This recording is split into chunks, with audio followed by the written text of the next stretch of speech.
Hello there, and welcome to Healer Discussions. My name is Mark Ardoti. I'm your host, and this is a new podcast. This is my first one. And the basic idea is to link up with other healers to talk about their story, their gifts, and their offerings, and just to talk a little bit more about the communities that they may be building. And so I thought it'd be kind of appropriate for me to lead off and talk a little bit about my story. And my story starts, as a recovering alcoholic at an early age, 20. And I had a spiritual awakening one night a voice came to me. I believe it was my grandfather. And he said, if you continue to drink a drug, you're going to die. And then he asked me if I wanted to die, and I didn't. And that was July 9th, 1988. And I haven't had a drink or drug since. And that kind of started me on this kind of quest for spirituality, and learning more about my higher power, and just a slow progression of moving forward in faith and trust and surrender, really. And that went along for several years. I got married, had children, coached the kids, stayed active in my recovery, stayed plugged in with my community. And as time went on, a situation came up where I was able to bring a loved one to a Reiki healer to help him relax and just to get maybe rid of some unwanted energy that he had. And after like the third time, I turned to this person. I'll have her on here. It was Maria Spiakowski from The Healing Door. And I said, Maria, I think I want to try this. And she jumped up and she hugged me. She's kind of intuitive, and she was just waiting for me to ask. And she was just like, I've been dying for you to ask me. So I went for my first session with her. And at the beginning, she asked me if I had any intentions. And I said I did. I felt like I had some deep emotional scars that I hadn't quite fully dealt with. I'd done a lot of work, did a lot of things in my recovery program that led me to a lot of my fears and different things. But the subconscious is so strong, so strong. When we start poking around there, it's almost like it puts up these red lights and says, danger, danger, stay away, do not enter, you're not welcome here. And so I did pretty good with it, but I just knew there was some stuff in there that was deep. And so I had this beautiful, most relaxing session. And afterwards, Maria was like, I found those scars. They about threw me on my tail. I was like, I had so much going on. So she freed those up. So then I had to think, what am I going to do with that? And another dear soul sister of mine, Ruby, I touched base with her, and she said, Mark, she said, now you've got to rewrite the narrative. You've got to go back to the earliest memories and rewrite that whole narrative to one of gratitude. And that was such an interesting perspective for me, to go back and rewrite the whole thing on a journey of gratitude. And I did. And I was able to heal some relationships that my father had been gone for 7, 8 years. And I had tried over the years to try to bring us closer together again. And I felt like I finally healed those wounds. And it's interesting that I feel closer to my dad today than I ever have. He's with me all the time. I ask him for help all the time. I ask him for when I need words. If I'm in a difficult situation, whether it's with my family or anywhere, I call him in. And so working with Maria just kind of got me curious. And she got in her Reiki master. That meant she could train some people. And she had another client, much like me, that was very thirsty, but also very open. And we were her first students. And so I went through the Reiki level 1 training with her, and then spent some time, practicing it and thinking about it. And several months later, we did Reiki level 2 and continued to work on that, work on healing myself and using that energy to flow through me. And then ultimately, both Aaron and I, we did the Reiki master with her, and it was just so beautiful. Such a beautiful experience to work with such a talented healer. And I can't wait to have her on here so you can hear her story too. She's just dynamite. And and to get on this journey. And I was kind of, that's kind of how my story kind of led me here, and how I discovered my gifts. Well, basically, the Reiki was one thing, knowing that the energy flowed through me. And that night that my grandfather spoke to me in 1988, I was experiencing tingles. I'm feeling it now too, goosebumps, my hair standing up on end, and I was coughing because I just tried to smoke something, and I was coughing and crying, and I didn't know what that was.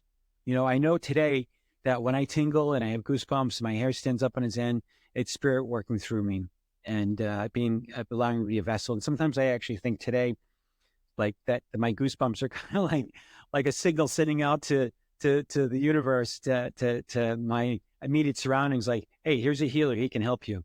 It's almost sending out like signals, like, I'm in business, I'm here to help. And it's interesting. I had recently battled cancer this past year, and I was diagnosed basically last August, and then confirmed through biopsy in November, and I started my chemo in December. And as I went through that process, the goosebumps and the chills, tingles, and all that stuff went away, because really the emphasis was to focus in on healing myself from the inside, and not to be working outside. I'm such a I want to help. I'm such an empath. I want to help. And Spirit was saying, no, you can't be working outside right now. Just work on inside. And it's funny, as soon as, so my last chemo was about 3 months ago, and I'm cancer free, by the way. My oncologist is a little more conservative with his statements. He says, give me 2 years and then we'll say we're cancer free, but I know I'm cancer free. And, and within 3 weeks, I started getting tingles back again. I was like, I'm back. And so, anyways, how it kind of developed into the gifts is that I had this vision of doing this big wellness center. I'm in this beautiful suite here. This is unbelievably awesome. But what I had a vision for was like a large space that I would bring together a lot of different healers, and bring them all in under one roof. And my dream was that if someone pulled up and drove by the sign, saw the signs, they would think there's something in there for me, because all these different healing modalities, they're not right for everybody. It's like there's, what's the old saying, that there's a nut for every screw, but there's a treatment for each person, and it's not necessarily the same thing for each person. But I wanted people to have this feeling like that there's something there for me. And so I started this nonprofit, Healing Wellness for Everyone, which the premise is for affordable holistic health care. Most of these services are fee for services. I think in some instances you can get some acupuncture covered. But most of this stuff is not covered by group health insurance. So it's all out of pocket. So immediately the cost of, could be anywhere from $50 to $150 for a treatment is out of pocket. And that really eliminates a lot of people to be able to try these modalities, that maybe these are the right type of treatments for them. Because maybe they've tried traditional healthcare, they've tried pharma, they've tried these different things, and they'd like to try these things, but they don't have an opportunity to. So Healing Wellness for Everyone, initially, my first 3 things that I did were micro grants to other healers that are out in the community that were doing scholarships, free care sliding scale, and community building. And I would have kept going with that, but the funding kind of dried up. And so going forward, what I think I'll be doing is I'll be doing individual scholarships, $100 scholarships, so people can try things, and then give it a sense to see if it's something that'll work for them, and maybe they can work with a healer to work on some other way. But it's just for people to try to experience these modalities, and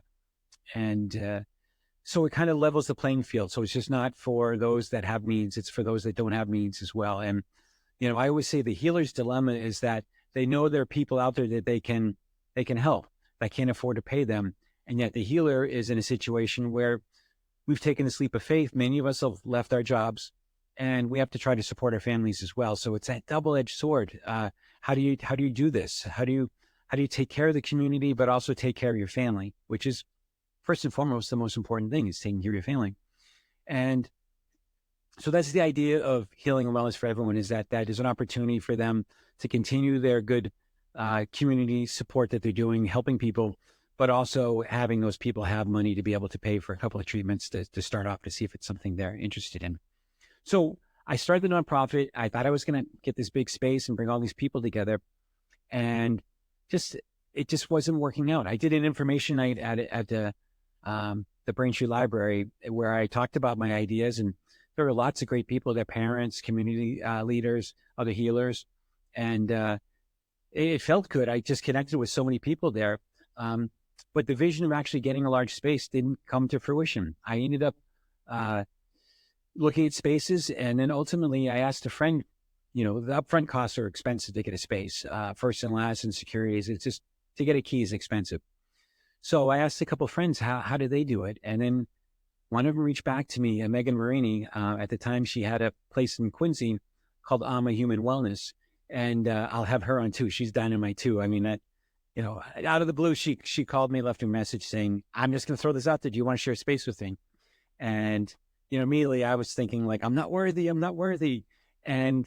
But we met and we just were so aligned. And so I started renting space with her.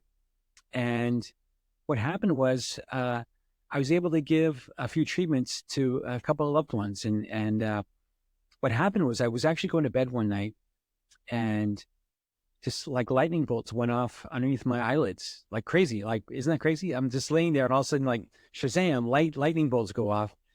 And a voice said to me, you will do a combination treatment that will combine breath work. It'll combine mindful meditation. It'll combine spiritual connection, positive affirmations, and a Reiki energy treatment. And Spirit said, and don't worry what you're going to call it. You'll figure it out. And I was like, whoa.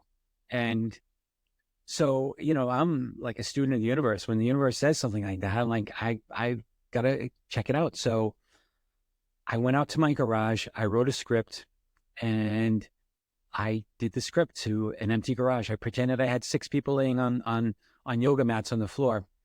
And I did the treatment, and I was tingling all over my arms. Like it's crazy. You who are listening can't see these goosebumps, but I was on fire. I was like, wow. I was like, I've got to do this. And so anyways, getting into the space in Quincy, I invited a lot of people to come check it out. And so I could practice this and start doing these treatments. And I worked on a couple different scripts. One of my scripts really focuses on people in recovery, or people that were suffering from substance use disorder or alcoholism. And so I started doing this treatment, and something just happened. It's hard for me to describe. I get teary thinking about it. Is that what I thought I was doing? So long story short, I called it a positivity infusion, because the basic idea is that the breath work slows everything down. It sends a signal to your emotional system that you're safe and you're in a comfortable spot. You're laying on a massage bed with a blanket over you, and your feet are wrapped up in like a cocoon, and just comfortable. And the lighting's really low. And I guess my voice, someone has told me that I'm a vocal enchantress. I've been involved with music for a long time, and no one ever said my vocals were enchanting, but my voice is one of my gifts. And what happens is, as I start talking and doing the breath work and moving through the different phases of the treatment, I'm actually able to get people into a kind of a theta state. So I've never had any training in hypnosis. But what I realize is I get people into this theta state where they're somewhere in between consciousness and their subconscious. And so we start off with the breath work, and I use sound bowls in between when I transition to different phases of the treatment. They're tuned to different frequencies, and it just feels right. And from the breath work, we do a mindful meditation, and no going to mountains or beaches. It's about being present right here, right now, experiencing all the sights and sounds, and just really getting quiet, but within and present. Um, and it's really beautiful. And then we move on to a spiritual component. I usually ask people at the beginning, um, what is their thoughts on higher power? Like, what are they comfortable with? And it's been really cool to talk to people about what it is that their beliefs are. I haven't done any treatments. Spirits brought people to me that are kind of open. I haven't done anything with anybody that doesn't believe in something. And I still, honest to God, believe that, honest to God, there we go, that I honestly believe that I can help people that don't have faith in higher power as well. But, and then what I usually do is I do 3 kind of prayers with them. And, it could be what we call the 11-step prayer in recovery, and it's prayer of St. Francis, and it's one basically, Lord, make me a channel of thy peace. That way there's sadness, I can bring joy. Where there's discord, I can bring harmony. And it's really beautiful. It's a great script, the way to live your life. And so we do that. And like anytime, the most recent person I had in, she had this really strong connection with Mother Mary. So anywhere where maybe the prayer might have said God, I would say Blessed Mary or Mother Mary. And it was really cool, or it can even be like higher self. It could be universe, spirit, whatever. But what happens is that the breath work slows them down. The mindfulness gets them present, and the spirituality opens them up.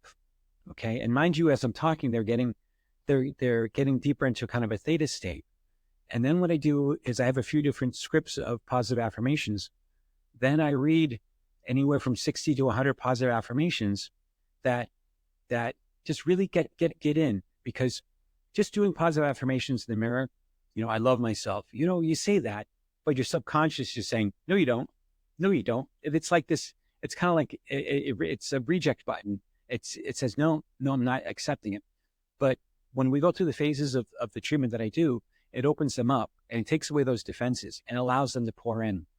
And the beautiful thing is I tell people a lot of times that you may fall asleep during the treatment. And I said, that's okay. Because when you fall asleep, you are opening your door to your subconscious and you allow these things to pour in. And a lot of times when we're working on these things through the breath work and whatnot, we're really trying to identify maybe some scars, like I talked about at the beginning, the scars that are inside. And we're not doing anything real aggressive with them. We're just saying, hey, we know you're there. We want to talk with you. We want to work with you. We want to be a team. And this is a safe place to do that. And we're just going to whittle away a little bit at a time.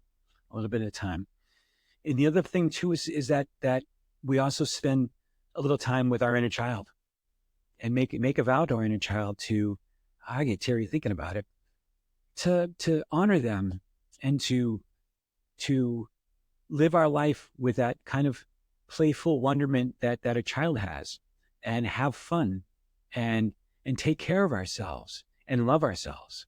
And that's another part that we work on. And the affirmations just kind of allow us to really enter a being that we're always meant to be. When we're born, I would say the last thing that Spirit says to us as we're about ready to enter this world is, find me again. Once again, I get so emotional when I talk about this. So when I work with clients, it's hard not to cry. And I always try to center my heart and to say, no, this is for them, not for you. And although it works for me too, every time I do a treatment, I get better too. But ultimately, the idea of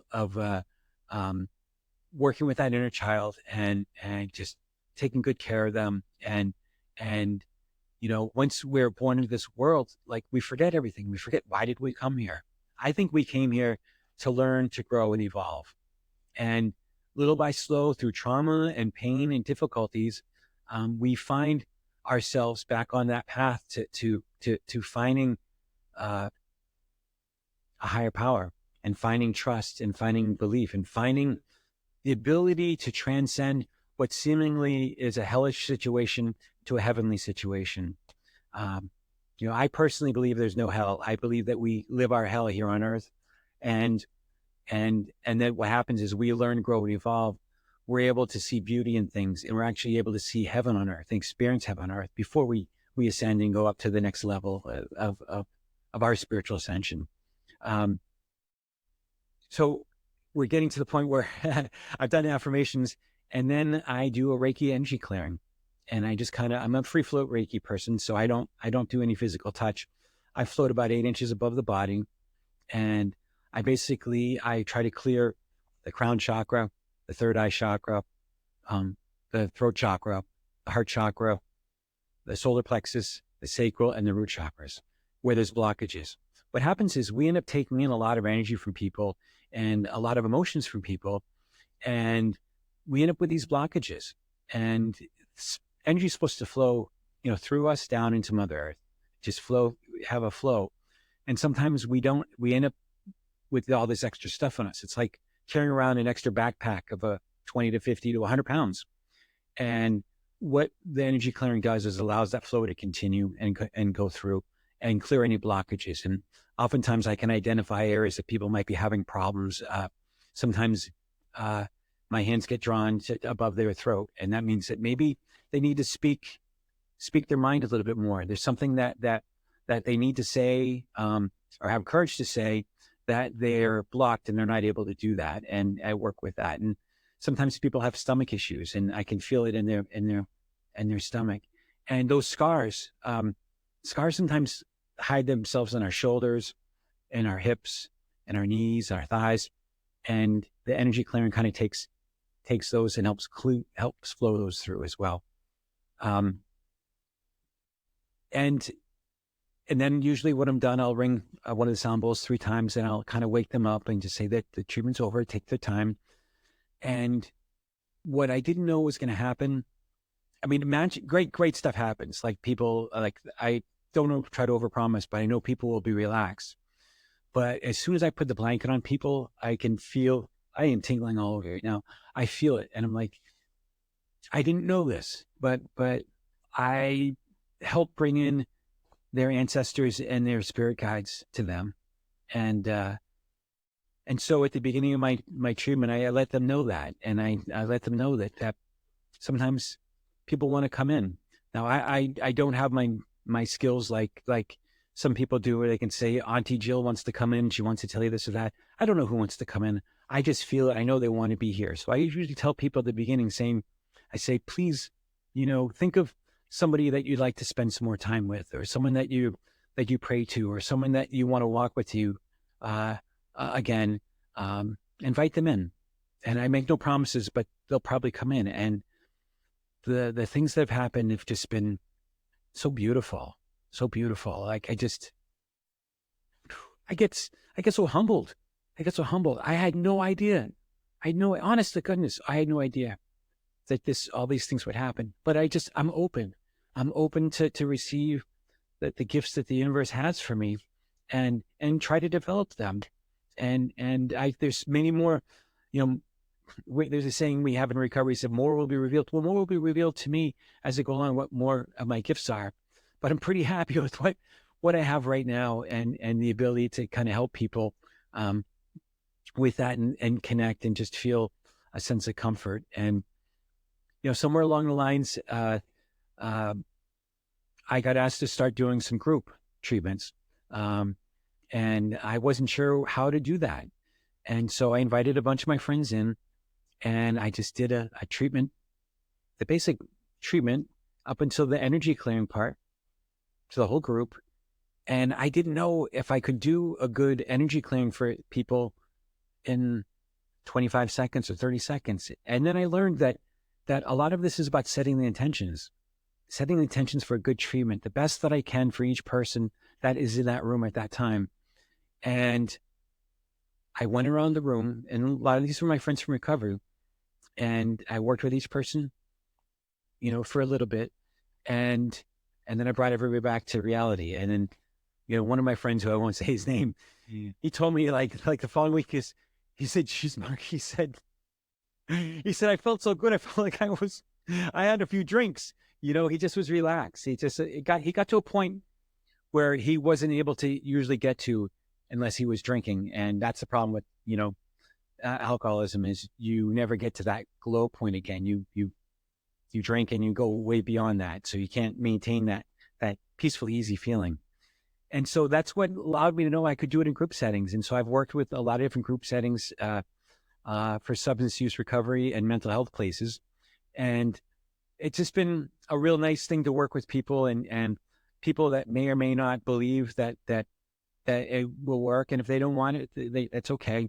But I had this one beautiful soul, this girl, young woman. She said to me, I was very skeptical, but I had my eyes closed and my body was tingling all over. When I opened my eyes, you were standing right in front of me doing the treatment on me. And now I know it works. I was like, beautiful, beautiful. But the idea is that together we can get everyone to this peaceful state, but hopefully they leave with some tools that can help them when they're not in my presence, when they're alone, to work on some things, whether it's a breath work or mindful meditation, to slow things down for themselves. So they can do whatever task is at hand without being paralyzed with fear, anxiety, and worry, and those things. And so I got talking to a few different people about this treatment, and my one friend, Angela, who I'll have on here as well, she's the one that told me I was a voice enchantress, that I really am actually putting people under without training. She said, positivity, I get that. She said, but you're really doing is a soul infusion. You're helping people connect with their soul. And I thought, wow, that's beautiful. So I've actually modified the name of the treatment. That's why Spirit, when he gave it to me that day with the lightning bolts, said, don't worry what you're going to call it. You'll figure it out. And ultimately, now I call it a positivity soul infusion. And it's been really, really cool and really such a blessing to be able to do this. And so part of my other gift is I recognize healers that are out in the community. They may not even know they're healers. Some people are just high vibrational people that they radiate at such a high vibration that it's a magnet for other people's stuff. And there tend to be a lot of empathic people out there that are like that. They're like a homing beacon for other people's stuff. They're not doing anything. They're not doing like a Reiki or anything like that. They're just sitting near somebody and it attracts to them. And a lot of us are gifted like that. I call them healers in disguise, so to speak. And knowing that you are one of them is important because it's so important for us to clear space. Spirit, universe, God wants us to hold space for people, but they also wants us to clear that space back for ourselves, reclaim that space. So cut those cords of energy and really get yourself grounded and recreate that space for you again. And so that's one of my gifts. And sometimes I see somebody, I say, God, should I say anything? How do I go about this? And sometimes I do, and sometimes I don't. And but it's usually a beautiful connection when I do talk to people. And I'm actually working on a book called Empathy Unleashed. It's about bringing the healing spirit into human services. And it's about people that work in teaching, medical, healers, salon workers. I can't tell you how many salon workers that I've met that are empaths and intuitive healers. And it's just from listening to people all day long and working their energy that they take on all this extra stuff. So anyways, the book is about getting some tools in place for people in different professions. And of course, I identified about, I think there was 9 professions in there.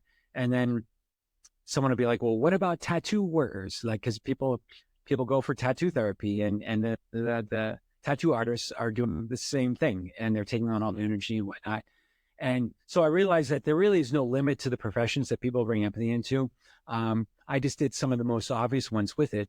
I hopefully will be done with this in the next month or two. Right now I'm working on getting a lot of stories from the empaths. And because I really think that it's so important for people to be able to tell their story and have people appreciate it and understand their story. And that what brings me to the Healer Discussions, this podcast, is that I want to be able to bring people in that they can talk about, just like what I talked about. Maybe some of the things that they do and the services that they do that maybe will resonate with people, that people can get help. But also give, there's something about when healers get together and talk, it's just really amazing. It's like, I love getting a healer hug. Like sometimes I'll go visit a couple of my friends that actually do have large centers. And And I just go and I just get a hug and I just feel good. We just feel like we support each other on this journey because it is the road less traveled, and it is very difficult.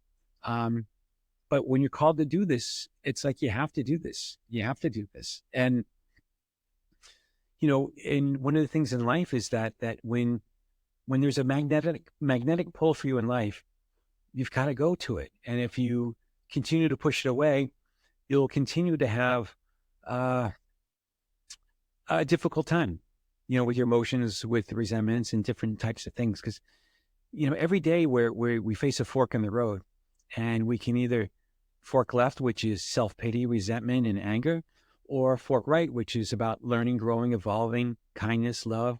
And we always have these opportunities. And sometimes we may take that left turn and self-pity, but we can't stay there. We have to find our way back to the path. And so healer discussion is a way for us that we can renew our belief that we are on the right path, and that sometimes it's hard, but it's an opportunity to form for other healers to come together and talk. And geez, I didn't realize I was going to go on so long on my first podcast, but it's been delightful